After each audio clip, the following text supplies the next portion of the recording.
Bom, entrando de novo, vamos ver se o professor Adilson consegue agora entrar ao vivo. Rodrigo entrou.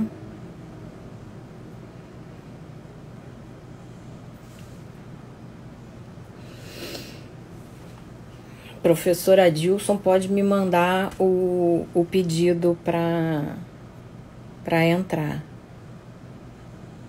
Lorenza, Bárbara.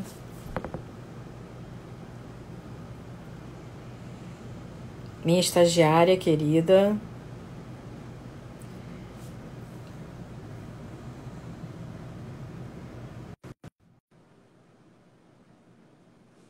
E não, peraí que Rodrigo ainda não recebeu o convite.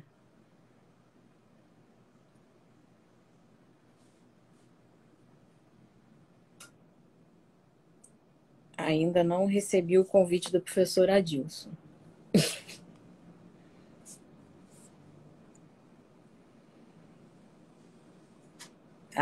Agora entrou TSR Advogados.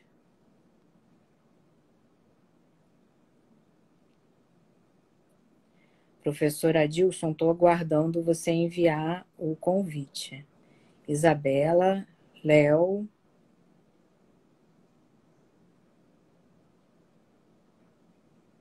Vocês estão me ouvindo bem, gente? Todo mundo me escuta bem? O William entrou, Camila. Olá, Camila, quanto tempo? Vanessa. Que bom que todos estão me ouvindo. Agora vamos ver se eu consigo, se o professor Adilson entra.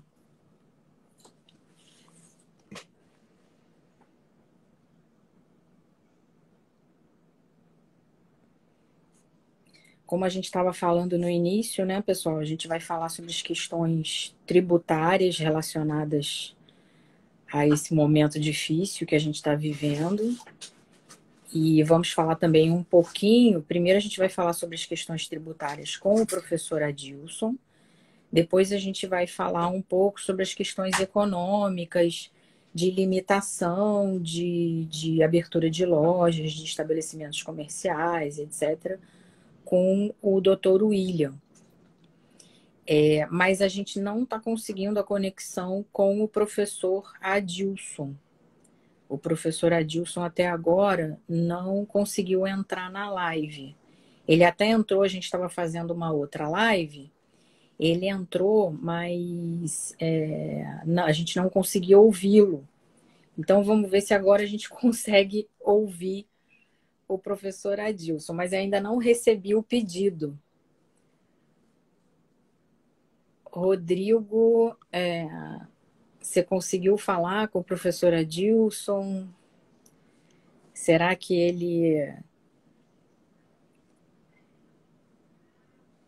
ele já vai fazer o pedido? Ok. Então, a gente estava comentando que a Receita Federal editou várias normas, né?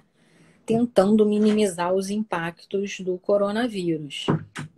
Uma dessas normas que eu estava até comentando e dizendo que eu nunca tinha visto isso acontecer foi a prorrogação do prazo das declarações de imposto de renda à pessoa física, que era para ser agora. Oi, Viviane, está de volta. O prazo das declarações de imposto de renda ficou para o final de junho, né? Foi prorrogado até o final de junho. Isso, pelo menos para mim, é uma coisa inédita. Até vi uma pessoa falando aí na live, por acaso minha mãe, que já viu isso acontecer outras vezes. A minha mãe, apesar de não ser advogada e não trabalhar com tributário, sempre fez muita declaração de imposto de renda à pessoa física. Eu me lembro dela fazendo as declarações quando eu era criança. Outra medida importante que teve foi a postergação do pagamento dos tributos para as empresas que estão no Simples. É claro, né, gente, que isso não é exatamente um benefício, porque a empresa acaba tendo que pagar o tributo em algum momento. Mas é um fôlego para as empresas que estão precisando de caixa nesse momento, já que as empresas não estão tendo receita. Então, é um fôlego para elas que estão precisando de caixa nesse momento, né? Veio também um ato da Receita Federal postergando o prazo de pagamento dos tributos do PIS e COFINS e das contribuições sociais só, né? Não para todos os tributos federais. E até isso tem gerado uma corrida no judiciário, porque ao judiciário, né, de algumas empresas que estão tentando também postergar o prazo de pagamento de outros tributos federais, estaduais ou municipais também. Até existe uma, se eu não me engano, é uma portaria antiga, né, que é a 12 de 2012, que falava que em casos como esse de pandemia, que os tributos estariam automaticamente postergados por 90 dias. E é justamente com base nessa portaria antiga que existe essa discussão hoje em dia no judiciário. Gente, para quem está entrando agora, eu estou já comentando algumas normas da Receita Federal relacionadas à pandemia, mas a gente queria ouvir o professor Adilson, que até agora não conseguiu entrar na live. A gente está aguardando ele entrar. Ele até entrou, eu encerrei a primeira live e comecei de novo. Ele tentou entrar, mas a gente não estava ouvindo. Ele estava sem áudio. Então eu saí e comecei de novo a live, até porque as lives no Instagram elas têm um tempo de 1 hora. Eu saí e comecei de novo para reiniciar esse tempo e o professor Adilson está entrando. O Rodrigo, nosso sócio, está conversando com ele para ajudá-lo a entrar, mas ele falou que ele já está entrando. Enquanto isso, a gente vai falando das questões aí, das normas que a Receita Federal editou. Uma coisa interessante também, que eu não vi muito comentário sobre isso, é o seguinte: tem uma portaria 543 do Ministério da Fazenda, se eu não me engano, do Ministério da Fazenda, do dia 20/3, que lá no artigo 6º, ela suspendeu os prazos dos processos administrativos no âmbito da Receita Federal. Então, quer dizer, processos administrativos que estão correndo no âmbito da Receita Federal estão com prazo suspenso, com os prazos suspensos. Outro dia a gente até foi procurado por um cliente que está com uma questão que tinha que resolver, né, na Receita Federal, um processo administrativo. E aí a gente exatamente verificou essa questão. Essa portaria não tem sido muito comentada. Inclusive no site da Receita, outro dia eu vi, existe lá uma lista de atos. Depois a gente pode até disponibilizar para vocês no Instagram, nos nossos posts no Instagram. Existe uma lista de atos da Receita Federal relacionados ao coronavírus, à pandemia. Essa portaria, inclusive, não está nessa lista. Eu estranhei porque a portaria não estava lá nessa lista. Existiram também a IN 1927 de 2020, ela simplificou o despacho aduaneiro de mercadorias importadas, de mercadorias que fossem destinadas a atender a questão da pandemia, do coronavírus, né? Nesse mesmo sentido, teve a redução a zero também das alíquotas de OF. Desculpa, a redução a zero das alíquotas de IPI para produtos também destinados a combater a Covid-19. Essa redução a zero das alíquotas de IPI, eu não anotei aqui o ato, depois eu posso passar para vocês, mas foi reduzida a zero a alíquota de IPI de determinados produtos que são destinados a combater a Covid-19.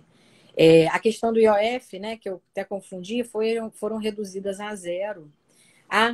Ele enviou aqui o pedido para participar. Deixa eu ver se eu consigo colocar o doutor Adilson agora na nossa live. Oi, professor! Tudo bem? Depois de toda essa dificuldade, já agora acertamos, né? Então, eu tava passando aqui já um pouco, né, sobre aquelas questões das normas da Receita sobre a pandemia, né? E eu estava justamente falando sobre a redução a zero da alíquota de IOF, sobre os empréstimos. Mas eu até queria ouvir um pouco do senhor, voltando um pouco onde a gente estava. A gente estava comentando sobre a questão da possibilidade de postergar o pagamento de tributos federais. Estaduais e municipais também, né? E tem muitas empresas recorrendo ao judiciário para tentar postergar o pagamento dos tributos, devido às dificuldades de caixa agora decorrentes dessa situação, né, que a gente vive. Eu queria saber um pouco o que o senhor pensa disso. Eu até estava alertando, né? Não é exatamente um benefício para as empresas, né? Porque a empresa em algum momento vai ter que pagar o tributo. Mas pode ser um socorro para aquela empresa que realmente está, né, numa situação muito difícil, com a corda no pescoço, precisando de caixa nesse momento. Eu queria ouvir um pouco do senhor sobre essas medidas judiciais. Até tenho visto as notícias sobre as decisões e tudo. E alguns juízes têm entendido que a empresa precisa comprovar que realmente está em situação de dificuldade, né, financeira. Queria ver o que o senhor pensa sobre isso aí, ter um pouco da sua experiência com relação a esse assunto. Eu não... Tudo bem, como é que você vai? Cumprimentar também aqueles que estão nos assistindo, agradecer. Professor, um prazer receber o senhor, tá, na live do nosso escritório, uma honra. Para mim é um prazer bem maior, uma alegria muito grande estar com vocês aí, né? Pessoal muito legal, que eu conheço bastante também. E com relação a essa prorrogação de prazos e isenção de IOF, etc., né? Essa é uma medida emergencial que está sendo tomada por todos os países que estão sendo atingidos por essa pandemia. E eu recebo toda semana um informativo com notícias tributárias do mundo inteiro, e todos os países, outro dia eu li também que parece que 83 países já tomaram essas mesmas medidas de prorrogação de prazo de pagamento, né, ou suspensão, ou isenção mesmo de alguns tributos. Então, acho que nesse período, o que a gente tem que fazer é mesmo tentar, de todas as formas, socorrer não só as empresas, como também os próprios contribuintes, porque o contribuinte que obtém renda, que consome, e o consumo leva recursos às empresas para que elas possam produzir e vender. Quer dizer, todo um ciclo econômico que se fecha e uns dependem dos outros. Então, você não pode cuidar de um lado deixando de lado o outro. Então, é todo um complexo de medidas que devem ser adotadas. E o nosso governo tem adotado essas medidas, né? Eu ouvi você falar agora há pouco sobre a prorrogação do prazo do IPI, o decreto zerar, aliás, as alíquotas do IPI, foi o decreto 10.302, tem quase de memória, mas eu tenho quase certeza, que zerou inúmeros produtos do IPI, relativos à área médica e ao atendimento de doentes, né, cometidos pela Covid-19. E assim também o II também teve mais de 100 produtos, né, que foram, cuja alíquota do II foi zerada, né? Não há mais incidência sobre esses produtos durante, se não me engano, 3 meses, não estou bem lembrado assim. Então, são medidas que são adotadas e que têm tudo a ver com essa questão, que um dia vai passar, mas enquanto não passa, nós precisamos dar uma oportunidade para que as empresas também, os consumidores, tenham oportunidade de conseguir levar, né, de uma forma, pelo menos sob o ponto de vista tributário, de uma forma mais suave, e conseguir ultrapassar esse período. E nós temos, eu não sei se você chegou a falar, não ouvi, mas nós temos também o decreto 10.305, né, que também isentou por 3 meses. Todas essas medidas falam em 2, 3 meses, mas todas elas admitem a prorrogação caso o estado de calamidade em função da pandemia continue, se prorrogue também, né? Então, por 3 meses, o IOF não incidirá sobre as operações de crédito, o que é bastante lógico também, porque as empresas precisam de um capital mais em conta, com encargos menores, para que elas possam se valer. E dessa forma também, duas portarias, a 139 e depois a 150, as duas também prorrogaram prazos de pagamento do PIS, PASEP e a COFINS, e além da contribuição do agronegócio, né, para o Fundo Rural, e a contribuição previdenciária sobre a receita bruta também. Ou seja, o governo federal está tomando inúmeras medidas com vistas a aliviar o caixa das empresas e permitir, pelo menos, uma sobrevida durante algum tempo sem grandes sacrifícios, quer dizer, sacrifícios haverá certamente, né? Mas procurando amenizar esse sacrifício que as empresas têm passado, né, durante esse período. E há outras medidas ainda tomadas pelos estados e municípios, eu não relacionei, mas são muitas e todas mais ou menos também no mesmo sentido, de prorrogar prazos de pagamento de tributos e também, lembrei também, de aliviar as medidas, as obrigações acessórias, a apresentação de declarações, o prazo de validade das certidões negativas, que também é muito importante, a portaria número 543 da Receita Federal foi editada no mesmo dia, 20 de março, quando foi decretado o estado de calamidade pública no Brasil. Essa portaria também regula o atendimento gerencial na Receita Federal, aqueles agendamentos, né, que a gente fazia. Que muita coisa agora pode ser feita pela internet, né, professor? Exato. O agendamento era assim, a gente ficava, às vezes, ali meio perdido, meio desesperado, porque você tinha um prazo para 15, 20 dias depois e o agendamento só dava para um mês, a quantidade de contribuintes era muito grande. Agora, o atendimento lá na Receita era perfeito. Você era muito bem atendida, com urbanidade, com a paciência, no horário agendado, isso tudo era certinho. Agora, a procura era muito grande mesmo, né? Mas funcionava bem, não vou dizer que não. E até o artigo 6º e o 7º, né, prorrogam, suspendem esses prazos até 20 de maio, mas admitem também a prorrogação dos artigos. Admitem a prorrogação de lançamento de cobrança, de notificações de cobrança dos contribuintes, contribuintes em malha, exclusão, suspende processo de exclusão de contribuintes, de processos de parcelamento e resguarda, naturalmente, aquelas providências que são tomadas internamente, apurações internas sem que haja a necessidade da participação do contribuinte, como, por exemplo, a investigação sobre interposição fraudulenta de terceiros, na área de importação, principalmente. Então, são medidas que foram tomadas e outras, acredito que ainda virão a ser tomadas durante esse período. Então, acho que o governo, nesse ponto, está tomando as medidas cabíveis, tanto no plano federal, quanto no estadual, quanto no municipal. Acho que alguma coisa a mais precisaria ser pensada, mas eu acho que, no momento, as medidas são satisfatórias.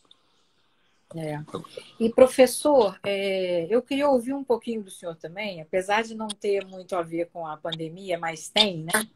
No meio aí dessa situação de pandemia, a gente recentemente foi surpreendido pela inserção de um artigo em uma medida provisória que trata da questão do voto de qualidade do CARF, né?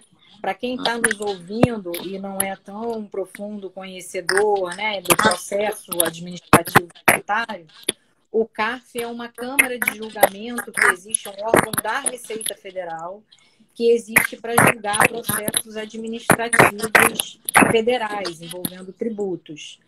E existia uma questão que a gente chamava de voto de qualidade, né? E quando se tinha um empate dentro do CARF, o CARF é um órgão paritário, você tem pessoas tanto pró-contribuinte, né, que vem do lado dos contribuintes, e tem fiscais, que são os julgadores do CARF, e quando você tinha um empate em algum julgamento, esse voto de Minerva, o voto que decidia, ele era do presidente da turma, né, de julgamento, e esse presidente necessariamente é fazendário, esse presidente é um fiscal, né, da Receita. E isso agora recentemente mudou, através de uma inserção e uma medida provisória de um artigo que eu não se esperava, né, que ele viesse na medida provisória, e eu queria ouvir um pouco do senhor, por ser uma questão tão importante, apesar de não estar relacionada com a pandemia. Eu queria ouvir do senhor o que o senhor pensa da questão do voto de qualidade, dessa mudança, enfim. Bom, essa foi uma medida provisória, 899, né, que deu origem a tudo isso. Uma vez aprovada pelo Congresso, recebeu o número 13.988. Até um número parecido, né, 899 com 988, né? Coincidência só. Mas há muita consideração. Bom, primeiro falar sobre a medida provisória e a lei em si, que regulamenta, ou melhor, disciplina, não regulamenta, né? Ela disciplina a transação tributária. O artigo 171 ou 2 do Código Tributário, ele prevê, de 1966, prevê que uma lei disciplinará, etc. E tal. Já temos quase 54 anos do Código Tributário e só agora é que a transação foi objeto de uma lei disciplinando. E eu vejo assim um ponto muito positivo nessa lei, porque na prática ela acaba com aqueles refis. Toda hora a gente tinha um refis, né, beneficiando isso, aquilo, tal.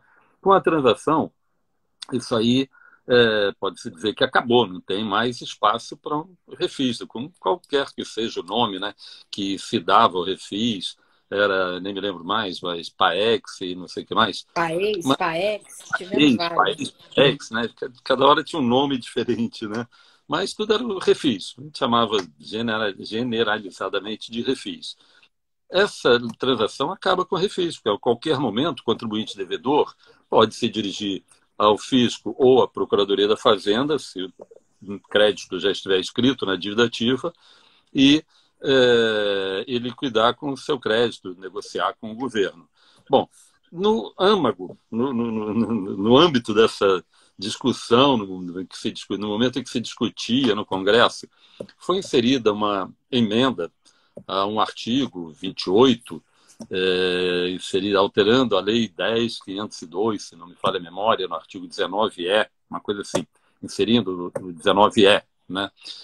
Mas o número não importa, eu acho que é isso mesmo, mas não importa.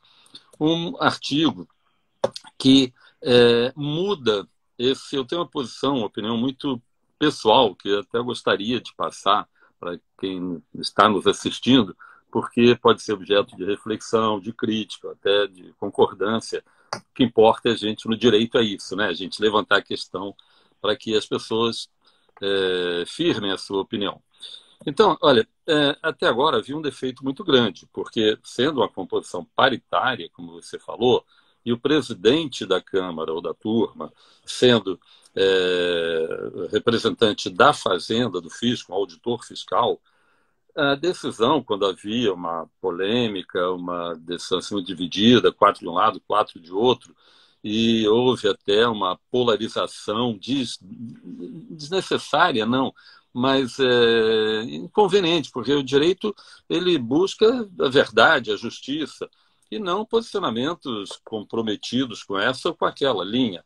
E acabou havendo uma polarização, de modo que, quando a questão era polêmica ou de um valor muito alto, as decisões, quando empatavam os votos, a decisão era favorável à Fazenda, sem dúvida nenhuma. 4-4, o presidente decidia a favor da Fazenda. Era um erro, um defeito muito grande que eu via nisso aí, todos nós víamos. Aí, bom, a emenda diz o quê? Bom, aplica-se o artigo 112 do Código Tributário Nacional, que diz que, em caso de dúvida, a decisão é favorável ao contribuinte. Bom, eu penso o seguinte, que, embora como advogado eu diga, bom, é bom para os nossos clientes, é bom para os contribuintes, mas eu vejo que essa também não foi a solução ideal. Por quê? é como eu digo, a justiça mudou de lado. Desde a justiça ficar do lado da fazenda, a justiça passou a ficar do lado do contribuinte. Tem outros que dizem, não, devia ser a decisão neutra, mas não aplica multa. Sei lá, várias propostas, né, de sugestão. Eu acho que essa também não foi a ideal. Eu sempre defendi, inclusive, assim que começou aquela Operação Zelotes, eu fui convidado para fazer uma palestra e eu tive a oportunidade de defender um ponto de vista meu, de que os membros do CARF, os conselheiros do CARF, aí podia não ter nome de conselheiro, podia não ter nome de CARF. Para mim, nós teríamos que criar um órgão independente e autônomo de tudo que existe hoje. E esses julgadores seriam aprovados num concurso público, assim como a gente faz um concurso, podia ser em caráter temporário, 2, 3 anos, 5 anos, não sei, ou em caráter vitalício. Essas questões, esses detalhes formais, podiam ser estudados depois, com o tempo, né? Mediante discussão, aprofundamento e tal. Mas o que eu acho é que esses profissionais aprovados no concurso, advogados, claro, e que se submetam a provas, como se submetem a administrativo, tributário, processual, constitucional, etc., etc., estariam habilitados, como os magistrados estão, a julgar processos na área administrativa com total independência e, como eu disse, sem comprometimento algum. Então, acho que há uma proposta, só para completar essa discussão, essa ideia aí, há uma proposta no sentido de voltar o voto de qualidade. Há uma emenda numa das medidas provisórias que estão sendo discutidas no Congresso que propõe a volta do voto de qualidade. Então fica essa briga, um dia está aqui, outro dia está ali, outro dia está aqui, outro dia está ali. Eu acho que essa solução, um concurso público para preenchimento desses cargos, acho que para mim seria a melhor solução. Ninguém entraria lá comprometido, todos eles isentos, né, e se dedicando a um julgamento imparcial, que é o que se quer. Agora, claro, como advogado, entre uma e outra, a gente vai preferir aquela. Mas eu, como acadêmico, não vou dizer jurista, que eu não sou, não tenho essa pretensão, mas como acadêmico, como você também, uma pessoa que se dedica ao estudo do direito, eu vejo a coisa de uma outra forma. É como eu vejo. Tem muita gente também, professor, questionando a própria constitucionalidade dessa medida provisória, né? Porque pela forma com que ela foi colocada também, né, no meio da pandemia e um artigo inserido. Então, tem uma discussão também envolvendo a constitucionalidade, a gente não sabe o que vai se decidir no futuro sobre isso, né? É quem fale também na falta de pertinência, né? Porque foi um artigo inserido numa lei, numa medida provisória que não tinha nada a ver. Tem sim, para mim tem inteira pertinência, porque o julgamento do CARF, o que faz? Extingue ou não extingue o crédito tributário, que está lá no artigo 155, né? Está no artigo 155, da extinção do crédito tributário. O voto de qualidade está lá no inciso 9º. No inciso 9º, é uma forma de extinção do crédito na via administrativa. Então, eu acho que dizer que não é pertinente a inclusão daquele artigo numa emenda aglutinativa, pode ser até que o Supremo Tribunal Federal entenda dessa forma. Mas eu vejo inteira pertinência desse dispositivo naquela medida provisória. Já houve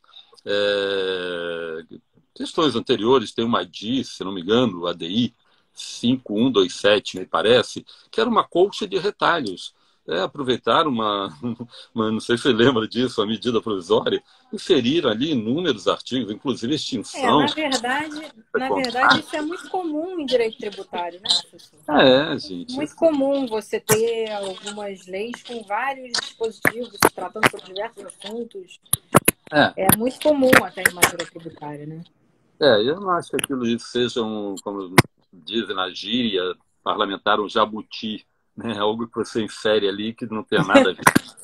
Não, eu não entendo, não. Acho que é pertinente, sim, mas vamos ver o que o Supremo decide, né? Não sei se já tem É. alguma ação de inconstitucionalidade nessa vez Agora, aí. deixa eu, para finalizar, porque até a gente tem que receber o Dr. William depois, eu gostaria de ouvir a sua opinião, e Volta, o vídeo deu uma travada, mas já voltou.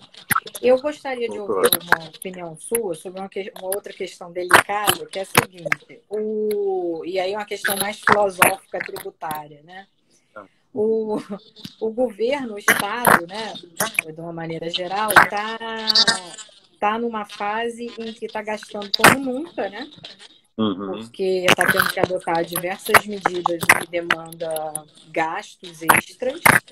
E, por outro lado, não está arrecadando, tá arrecadando menos do que nunca, né? Está arrecadando, eu ouvi outro dia uma notícia dizendo que parece que foi a menor arrecadação em 70 anos, a arrecadação do mês de março. Eu ouvi uma notícia nesse sentido, não sei, hoje em dia a gente tem que tomar cuidado com as fontes, né? Mas eu ouvi uma notícia nesse sentido outro dia, não sei se é exatamente isso. Mas fato é que a arrecadação deve ter caído mesmo. E aí outro dia até li um artigo de um autor propondo a criação do empréstimo compulsório para poder solucionar esse problema do governo de falta de caixa em função da pandemia. Outros professores defendem a instituição do imposto sobre grandes fortunas, que na verdade já é há muito tempo objeto de propostas, né, de criação no Congresso, de projetos de lei que não acabam não indo para frente. Acho que até um pouco por falta de interesse político, né, de que isso tramite. Qual é a sua opinião sobre isso, especialmente sobre o empréstimo compulsório, que eu acho que é uma ideia nova, sobre o imposto sobre grandes fortunas? Bom, quando você falou empréstimo compulsório, eu ia te propor estender a pergunta, a questão para o imposto sobre grandes fortunas, porque são duas medidas, né, que a gente imagina que possam ser tomadas nesse momento de crise, né, de redução da arrecadação, etc. E eu vou inverter a ordem da questão, em vez de falar sobre empréstimo compulsório, eu vou falar primeiro no imposto sobre grandes fortunas. Essa experiência do imposto sobre grandes fortunas já foi mal sucedida em vários países do mundo. Inclusive, lá pela década de 60, 70, mais ou menos, na França, houve uma crítica muito grande, havia um imposto sobre grandes fortunas, ele foi revogado, inclusive, depois ele veio com uma nova roupagem. Em vários países do mundo, essa experiência não foi adiante. Eu acho que aqui no Brasil também não vai adiante. Não só pelas razões políticas, como você bem disse, né? Não há interesse de uma boa parte das autoridades responsáveis, né, em todos os poderes, pelo legislativo e pelo executivo, naturalmente. Não há um interesse em instituição desse imposto sobre grandes fortunas. Agora, eu vejo na prática dois grandes problemas para a instituição de imposto sobre grandes fortunas. Primeiro, você definiu o que é fortuna. O que é fortuna? Né? A gente pode dizer, bom, fortuna é o dinheiro que eu tenho no bolso. Peraí, eu posso sair sem dinheiro nenhum, pagar com cartão de crédito, eu posso ter meu dinheiro todo aplicado em títulos, ações, e não ter um centavo aqui dentro de casa. Né? Pagar tudo com cartão de crédito, não tem dinheiro, meu dinheiro está lá nas ações da minha empresa. Então, eu tenho grande fortuna? Não, se eu não tenho nada aqui no meu bolso, não tenho grande fortuna. Ou fortuna seria todo o patrimônio que você tem. Ora, eu tenho ações, tenho títulos, tenho que tirar uma parte disso. Quer dizer, a própria definição de fortuna, para não levar adiante essas considerações, a própria decisão sobre o que é fortuna já é difícil. Segundo, o que é grande fortuna? Qual é o tamanho? É 1 milhão, 10 milhões, 1 bilhão, 10 bilhões? É muito difícil também você estabelecer um parâmetro. O que vão fazer os julgadores aí, com todo respeito? Bom, quanto eu tenho? Tenho 10 milhões? Não, então vou dizer que grande fortuna é acima de 20, para eu estar fora. Quer dizer, a gente vai chegar a um casuísmo, isso aí foi só, entre aspas, né, uma brincadeira, mas a gente vai chegar a um casuísmo dada a dificuldade de você estabelecer um parâmetro para definir o que é grande fortuna. Então, eu não aconselharia, não. Agora, o empréstimo compulsório, esse é diferente. Você pode, muito bem, instituir empréstimo compulsório, e como todo empréstimo, em caráter temporário. Eu não vou a um banco pedir empréstimo eterno do resto da minha vida. Eu vou lá pedir um empréstimo que eu vou pagar durante um certo tempo. Você pode instituir um empréstimo compulsório, uma contribuição durante um certo tempo, digamos até dezembro, até final de setembro, e um prazo para restituição, que será estabelecido pela lei, naturalmente. Isso aí é bastante viável. Agora, quem teria que arcar com esse empréstimo compulsório? Naturalmente, aqueles que ainda têm uma gordurinha a queimar. Grandes empresas, grandes indústrias, bancos, que todos estão generalizando, eu posso dizer que todos estão passando mais ou menos por dificuldades, não só econômicas, produtivas, de comercialização, como também financeiras, de caixa e tudo mais. Mas tem sempre alguém que ainda tem uma sobra maior, ainda tem uma possibilidade de contribuir. Então, acho que o empréstimo compulsório seria, nós teríamos agora uma boa oportunidade para instituir um empréstimo compulsório. Eu já vi que, não sei se foram os bancos ou a Fiesp, se manifestou contrária à instituição do empréstimo compulsório. Mas é claro, não somos eu e você que vamos ser atingidos, ou aqueles que estão nos assistindo, né? Certamente que vamos contribuir com esse empréstimo compulsório. Mas aqueles que vão ser atingidos, logicamente, têm que protestar. Quer dizer, não tem que protestar, mas é natural que protestem, né? Se alguém tiver que contribuir, que sejam os outros, não eu. Como é que é aquela história? Farinha, né, o pirão primeiro, farinha primeiro. O tributo, quando atinge a gente, sempre é caro, né? Na Exato. verdade, ninguém gosta de pagar tributo, né? No bolso Só dos que, outros, mas é interessante porque, assim, até fazendo uma reflexão, com essa pandemia, eu acho que gerou isso, né? A gente está vendo a importância que tem de se ter um Estado forte, né? E um Estado forte precisa ter dinheiro, né? O mundo é movido a dinheiro. Então, o tributo é a forma que o Estado tem de arrecadar esse dinheiro, né? Então, espero também que o tributo passe a ser visto de uma forma diferente, de repente, depois dessa pandemia. Não como uma coisa ruim, mas como uma coisa que um mal necessário, né? Que a gente tem que... Exato. Eu não sei quanto tempo a gente ainda tem, porque eu queria fazer só uma consideração a respeito, se você quiser vai puxando, para mim não tem problema, né? Mas eu não sei qual o tempo, depois tem que eu entrar. ia até pedir ao senhor para a gente encerrar, para entrar o William, porque senão a gente vai ficar com muito pouco tempo Não, com tá ele. legal. Então, só uma observação última que eu quero fazer. Muito se falou antes da pandemia, antes de março, né? Muito se falou, eu inclusive participei de uma audiência pública no Senado Federal em outubro do ano passado. Muito se falou em reforma tributária. Inclusive, há dois projetos, duas PECs, a 45 e a 110, né, na Câmara e no Senado, que ainda estão sendo discutidas. Bom, em época de crise não se faz planejamento, isso é uma verdade, né? Todas as medidas têm que ser emergenciais. E,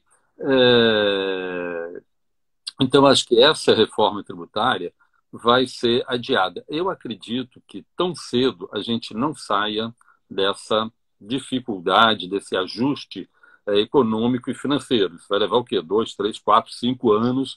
Eu não sou economista, mas imagino que voltar àquela normalidade vai levar um bom tempo. Eu acho que não haverá oportunidade, não haverá espaço para se falar em reforma tributária.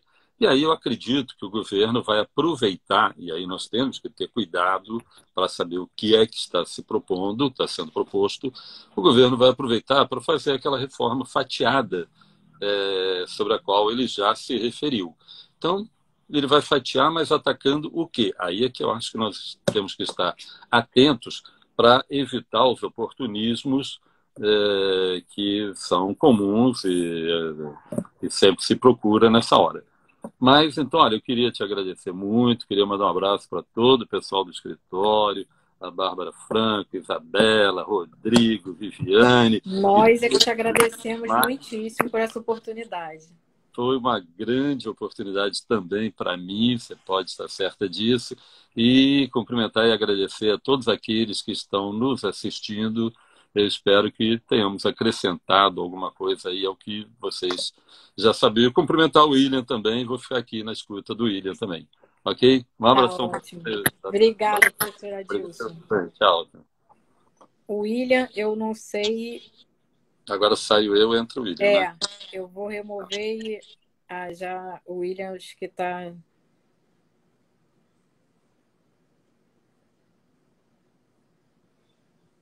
Passou rápido, né, Camila, com o professor Adilson, né? O professor Adilson realmente é ótimo.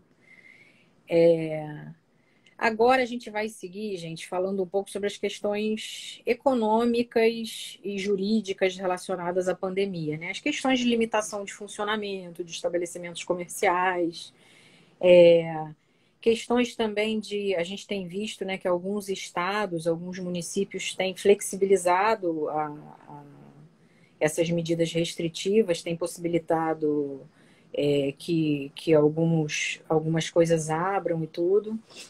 Deixa eu ver aqui o William. Acho que o William está pedindo para entrar. Cadê o William? Oi, William. Você tem que me mandar um pedido para entrar, William. Eu não sei se você consegue mandar com a live rodando. Acho que você tem que sair e entrar de novo. Para eu poder te aceitar aqui na live. Deixa eu ver se eu consigo te achar aqui.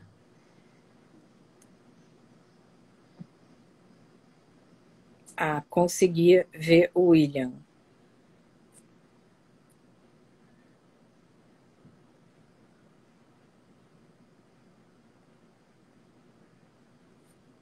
Tá conectando com o William. Oi, William. Tudo bem? Oi, tudo, como vai? Você já é o profissional aí das lives do Pérez Barros, né? Não, tô tentando, né? Na verdade, a concorrência tá forte, né? Tá E agradeço aí, todo mundo nos ouvindo agradeço. bem? Nós é que agradecemos, William, mais uma vez a sua participação aí na nossa live. Essa parceria tem rendido muitos bons frutos. Agradecer também a oportunidade do professor Adilson também, que dividiu com a gente esse conhecimento. E, assim, dá vontade até de não entrar, né? Porque eu estava aqui como espectador e essas questões tributárias são muito relevantes para se discutir também. E a gente, como elaborou a temática envolvendo tributário e econômico, eu entro agora, acho que de repente, para fazer um pouco da complementação, né, dessas políticas públicas, porque o governo, você falou na finalização com o professor que é importante o Estado se fortalecer economicamente, né, porque muitos estão nesse momento cobrando do Estado. No momento de crise, né, de pandemia, o que a gente percebe, obrigado, professor, um abraço também. O que a gente percebe é que as medidas econômicas elas estão sendo muito demandadas, estamos tendo um conflito federativo também, porque já vimos de uma crise financeira dos estados muito forte, o estado do Rio de Janeiro, Rio Grande do Sul, Minas Gerais, com a sua folha de pagamento. E o professor estava falando muito bem sobre a questão da reforma tributária, que sempre teve essa demanda de fazer a reforma tributária, até mesmo para você estender o crescimento econômico. Não adianta cobrar do país a aplicação de medidas econômicas sem um caixa que seja propício para isso. E o direito tributário, ele muitas vezes ele é visto com uma certa discriminação, porque você tem que pagar alguma coisa para o Estado, mas, por outro lado, também as pessoas cobram do Estado a realização de políticas públicas. Né? A gente está vendo que essas medidas emergenciais que o governo tem adotado para fornecer, por exemplo, os benefícios sociais, isso tem custos, tem que sai do Tesouro, né? Isso deixa de ser aplicado em políticas públicas que já estavam pré-determinadas para você uma política nova. Mas a gente tem que levar em conta, né, Bárbara, que a gente está num momento de restart, de muita coisa tá reiniciando. Não só a concepção jurídica, né, como tudo também que vai acontecer agora com relação à aplicação das medidas. Como, por exemplo, é, essa campainha não é aqui não, é contigo, né? Não, é daqui de Eu não algum tô... vizinho. Tá bom. Isso faz É, parte das lives, é né? de algum É. vizinho. Vou fechar aqui para Pelo ver se menos não, melhor. não, tá tranquilo, tá tranquilo. Pelo menos a gente não vai ter nenhum cachorrinho deitado É, numa live, nem coisa disso. tem um aqui, mas está no chão, não dá para ver. Mas tem um Ah, cachorrinho tá. O deitado meu também aqui. de vez em quando vem aqui. É. É, Mas então, na verdade fala. tem um cachorrinho e um gatinho também. Ah, tá. É, pois é, com relação a essa questão tributária, eu queria até fazer um comentário com base nisso que você falou. Eu acho que, infelizmente, aqui no Brasil, eu falo muito isso para os meus alunos. Eu acho que, infelizmente, aqui no Brasil, a gente tem essa situação do fisco ser visto. Na verdade, para os contribuintes, o fisco é visto como o mal, né? E para o fisco, o contribuinte é o mal. O contribuinte está sempre tentando não pagar tributo, e etc. Então, tem essa rivalidade muito grande, né? A sua dualidade, que eu acho que não é saudável, porque o tributo ele tem que ser visto como uma coisa boa, né? Uma coisa que vem para somar e não para dividir. O problema é que a gente no Brasil também tem uma carga tributária tão grande e o dinheiro público é tão mal utilizado, falando de uma maneira geral, né, generalizando, que acaba gerando esse tipo de sentimento nas pessoas. E eu, sinceramente, tenho esperança que com a pandemia essa visão mude um pouco, porque a ideia de se ter um Estado forte agora, a questão, né, de se ter um Estado forte, tá com uma visibilidade muito grande, né? A gente está vendo a importância que é ter um Estado forte economicamente, né? Que possa, no momento desse de crise, vir e suprir a necessidade da população, né? Que possa dar um auxílio emergencial, esse auxílio emergencial acho que foi muito baixo, que possa dar um auxílio emergencial melhor, né, para a população, enfim, que possa ter hospitais melhores e tudo isso vem com tributo, né? Porque, enfim, Sim. a maior fonte de receita do Estado é o tributo. Mas eu queria ouvir um pouco de você, William, sobre as questões das medidas restritivas, né? A gente tem até visto agora alguns estados e alguns municípios flexibilizando isso, e acho que cada dia mais, se Deus quiser, né? E os números começarem em algum momento a reduzir, os números de contaminados, os números de mortos, a gente possa ir retomando as nossas vidas aos poucos, né? Então, eu queria que você falasse um pouco dessas medidas. Quais são os meios, né, que os governos têm para fazer valer essas medidas, etc. Agora, por exemplo, aqui no Rio de Janeiro, a gente está obrigado a usar máscara, né, para sair na rua, se precisar sair. Então, assim, se eu sair sem a máscara, o que que um policial pode fazer comigo? Esse tipo de coisa que eu queria ouvir mais de você. Bárbara, eu acho assim, a gente está no mundo jurídico refletindo sobre algumas questões que já eram existentes, né, na nossa formação jurídica e tal, mas a gente estava numa tendência de caminhar para um Estado liberal, com menos burocracia, menos presença do Estado, e de repente tivemos que mudar o conceito, porque o direito público ele se impõe num momento de crise, né? E o que a gente percebe é que nunca se discutiu tanto o direito administrativo, o direito sanitário e o direito internacional como no atual momento. As regras de direito privado estão sendo relativizadas para a gente analisar o interesse público que prevalece sobre o interesse do particular. A gente está vendo isso justamente com as questões de revisão contratual, de alguns projetos de leis que estão obrigando a conceder descontos, ou seja, uma invasão na relação privada.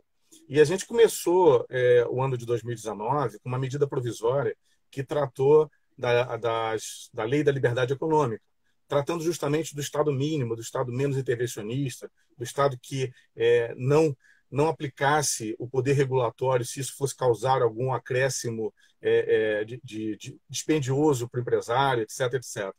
E, de repente, todos os governos, de todas as concepções políticas que se possam ser referenciadas, tiveram que adotar medidas de restrição ao fluxo de pessoas, determinação. A gente ainda não tem um caso mais sério de quarentena, alguns países adotaram isso com uma medida mais drástica. Na Argentina, eles chegam a prender pessoas que estão transitando sem autorização, você tem que indicar, em alguns países, qual é o seu propósito de estar ali na rua. Você tem que ter um propósito para estar na rua. Ou você tem que estar a trabalho, ou alguma questão que envolve uma necessidade a ser praticada. Na cidade do Rio de Janeiro, há um tempo atrás, quando a prefeitura implantou o programa Lixo Zero, muita gente questionou o poder de polícia da Guarda Municipal e da Colurb de aplicar a sanção no caso de você jogar o papel no chão. A limpeza urbana é um dever do município, da municipalidade, e o poder de polícia está atrelado aos costumes. Então, quando eu tenho uma aplicação, uma norma que impõe uma determinada prática, a imposição administrativa, o poder de império do Estado, vai nos impor também a quiescência dessa determinação. Então, o uso de máscaras, por exemplo, é uma determinação que envolve agora também uma política sanitária. E o não cumprimento das determinações que envolvem as políticas sanitárias podem ser aplicados à desobediência. Então, não só teria o aspecto financeiro, o aspecto pecuniário, a sanção administrativa, como a desobediência também ao não acatamento das determinações das autoridades, pode ser invocado uns 3 artigos mais ou menos que tem no Código, que é a proliferação de doença, colocar em risco a população, porque mesmo que você não esteja conscientemente doente, você pode estar, como é que se diz, não manifestando a doença. Então, por uma questão de saúde pública, a imposição de restrição é para todos. Assim como a lei federal do início da pandemia, não me recordo o número dela, mas me parece que ela é tratada justamente para... É a Lei 13.979. Ela é tratada justamente para definir os critérios de aplicação do Estado nesse poder, do poder administrativo nesse momento de pandemia. Então, o Estado pode aplicar medidas restritivas, como isolamento, como quarentena. Então, a máscara a determinação de máscara é só uma das questões. O Estado pode, inclusive, impor a sua restrição de ir e vir, que é um direito constitucional garantido, mas, nesse momento, os direitos individuais estão relativizados por um direito coletivo. Então, todos os decretos estaduais e municipais, e já teve a discussão já decidida do Supremo, os estados e municípios são competentes para aplicar essas medidas restritivas, porque estão dentro do âmbito do direito administrativo e também sanitário. No direito administrativo, cada estado tem a sua autonomia, cada município tem a sua autonomia, e no direito sanitário, os entes federalizados, eles concorrem entre si. Então, o que cabe à União propor medidas nacionais, medidas que têm impacto no território nacional, medidas igualitárias, mas alguma peculiaridade pode ser atacada no município, como o caso da imposição do uso de máscaras. Enfim, nós temos outras medidas também que o Estado está usando esse momento até mesmo para destinar verbas públicas, até mesmo para poder facilitar o retorno da economia, não só as restrições administrativas, como também a utilização de financiamentos públicos. Que aí é o link até com a proposta que a gente estava vendo com o professor Adilson. Né? Existe financiamento público, fomento público, para o comércio se reerguer também. Porque essa famosa segunda onda, que a gente chama, porque a primeira onda, a onda pandêmica, a gente já sabe o que está acontecendo, a gente não sabe quais serão as consequências futuras. Por isso que muita gente não está resistindo ao isolamento social e está querendo ir para a rua. Né? Uma matéria passou há pouco tempo sobre a mureta da Urca, né, que muita gente vai para lá e sempre me pergunta, mas a pessoa não tem direito de ficar na praia, de correr na praia, se ela está sozinha? Sim, ela está sozinha e ela começa a correr, e daqui a pouco vem outro indivíduo, começa a correr também, e outro indivíduo começa a correr. Por que o Estado vai permitir que um indivíduo transgrida a norma em detrimento das determinações públicas? Ele vai permitir, então, que todos invoquem o direito de igualdade, e se um pode, todos poderão. Então, a gente tem que, nesse momento, realmente refletir sobre as medidas de restrição. Elas são medidas do ato de império. O Estado pode determinar isso, porque é uma questão de determinação para uma seguridade de todos.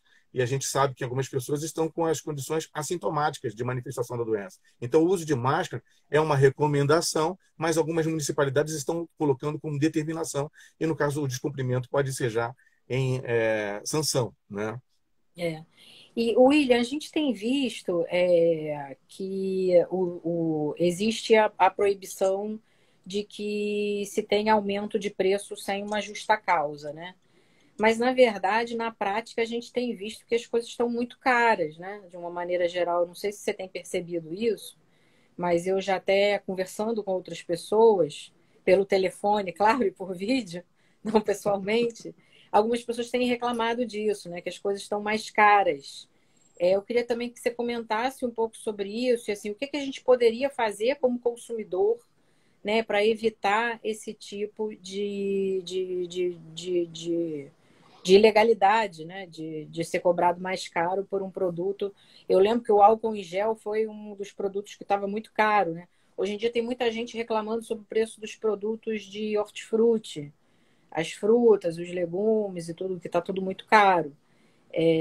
O que que a gente pode fazer enquanto consumidor para evitar esse tipo de abuso? Bem, o consumidor pode ter duas manifestações, né? A primeira é se ele percebe que o produto está acima do valor que ele estava acostumado, ele não precisa, ele não tem que comprar. Nós temos ainda um abastecimento que, em tese, é divulgado pela Associação Brasileira de Supermercados, que está normalizado, e podemos verificar que realmente muita coisa continua sendo abastecida. Mas o aumento abusivo de preço, você falou num ponto que tem sido a constatação de muitos consumidores, quando você citou o hortifruti, a gente vê produtos de consumo muitas vezes imediatos, que têm uma pouca durabilidade.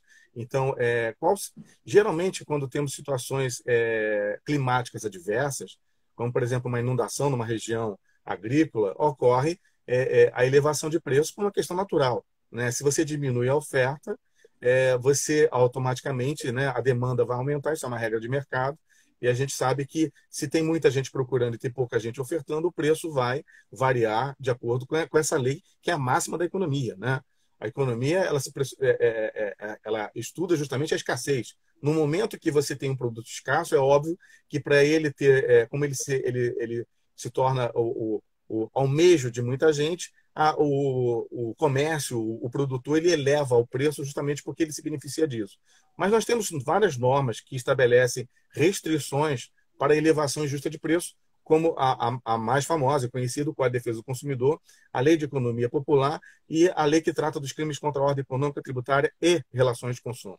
Então, muitos fornecedores eles têm se aproveitado justamente desse momento de crise e alguns itens que têm sido muito procurados, como máscara, álcool gel, produtos de limpeza, água sanitária, papel higiênico. A gente sabe que assim vários memes surgiram. Por que tanto papel higiênico? Por que as pessoas compram tanto papel higiênico? As pessoas têm um instinto de uma ordem de confinamento que elas vão ficar dentro de casa e não vai ter papel, de repente, para usar. Pode ser isso. E você imagina, então, como é que as pessoas correm ao mercado e desabastecem isso, compram. É outra prática também que acaba sendo o uso desproporcional do poder econômico. Quem tem dinheiro vai lá e compra tudo de uma vez. E quem não tem fica desabastecido. Agora, esse tipo de atitude do comércio tem sido combatido pelos PROCONs, pelo Sistema Nacional de Defesa do Consumidor. Existem algumas notas técnicas sobre isso. É óbvio que o mercado não está numa situação normal. Nós já tivemos várias situações no passado, como, por exemplo, um temporal que teve na região serrana, que a região ficou totalmente isolada, e alguns comerciantes começaram a comercializar a água a R$ 50. Isso é totalmente abusivo, como teve também na greve dos caminhoneiros, o combustível ficou elevado, e os PROCONs têm exigido a planilha de custos desses estabelecimentos para comprovar que eles realmente estão praticando um preço sem uma elevação injusta. O que seria elevação injusta? Seria algo que não tem uma margem que provoque justamente a elevação e que, por conta de uma aplicação até mesmo unilateral, o fornecedor decide por conta própria aumentar a revelia, né, do próprio mercado. Ou seja, ele já pagou um preço, determinado preço, mas ele aumenta a sua margem de lucro e prejudica o consumidor. Nesse momento, todos os órgãos de defesa do consumidor estão combatendo isso. Entendi. William, eu recebi um aviso aqui que a gente tem 1 minuto para terminar, mas eu queria ouvir de você uma última questão, que é a seguinte. A gente falou sobre a alíquota zero de IOF para financiamentos, né, para empréstimos. E a gente tem conseguido obter empréstimo nos bancos e tudo? Como é que está essa questão de financiamento, de empréstimo? Queria te pedir para ser breve, porque está acabando. Vou ser breve, vou ser breve. Olha só, nada contra os bancos, mas eu li uma frase uma vez que o banco é a instituição que te empresta um guarda-chuva e toma de volta quando começa a chover. Nesse momento de crise que todo mundo está sem condições de garantir assim, o pagamento, dar garantias, é um momento que muita gente está perdendo emprego, muito empresário está fechando as portas, muitos proprietários não estão recebendo aluguel. É um momento de reflexão, nós estamos no momento de compartilhar os riscos. Mas as instituições financeiras, sejam públicas ou privadas, estão alegando que o índice de sinistralidade para o empréstimo aumentou muito a margem para classificar como inadimplência. Então, assim, o risco está altíssimo. Mas as instituições públicas, elas têm que aplicar políticas públicas para fornecer. Nós temos algumas instituições que atuam no segmento mais popular, como Caixa Econômica, outras instituições, e que devem realmente exercer o financiamento. William, Quase um minuto, deixa eu fechar agora. Fala. Eu vou ter que encerrar porque a gente está terminando.